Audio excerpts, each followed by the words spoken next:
Кеше мынадай бір цитатаны көріп қалдым.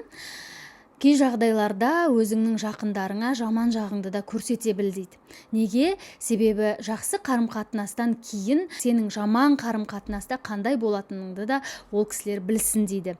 Себебі шын мәнісінде біз өзімізге жақын тартамыз деп әңгіме айтып, сырымызды айтып, көп сөйлеп, сырымызды ақтарып қойған уақытта көбінде туыстық қарым-қатынаста осындай бір кикілжіңдер пайда болып жатады. Тіпті ол бала мен ананың арасында да болып жатады. Бұл шекараны сезбеу деп аталады.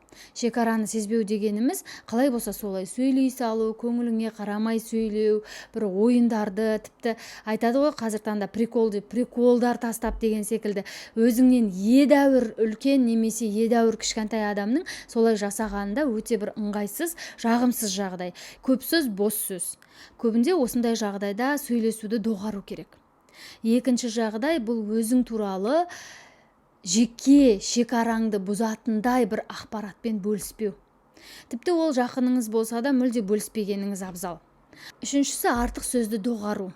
Яғни ойын, күлкі, бір сол кісінің көңілінен шығатындай, бұрындары шын мәнісінде сіз ол кісінің көңілінен шығатындай әңгіме айтып, ол кісіні бір күлдіретін түрлі хикаялар айтып жүрген болсаңыз, бұл уақыттан бастап сіз тоқтатыңыз. Мүлде сөйлеспей, мүлде сөзді азайтыңыз, тек қана іс бойынша.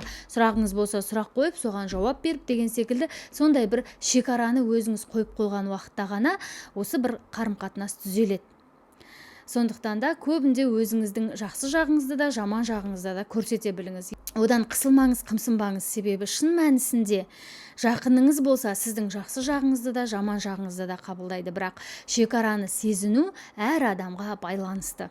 Сіздің ол туысыңыз болсын, балаңыз болсын, кім болса да шекараны білу керек. Сіздің шекараңызды асып кетіп, сіздің шекараңызды басып кетуге ешкімнің құқығы жоқ. Сіздің әрбір шешіміңізге құрметпен қарауға әр адам лайық.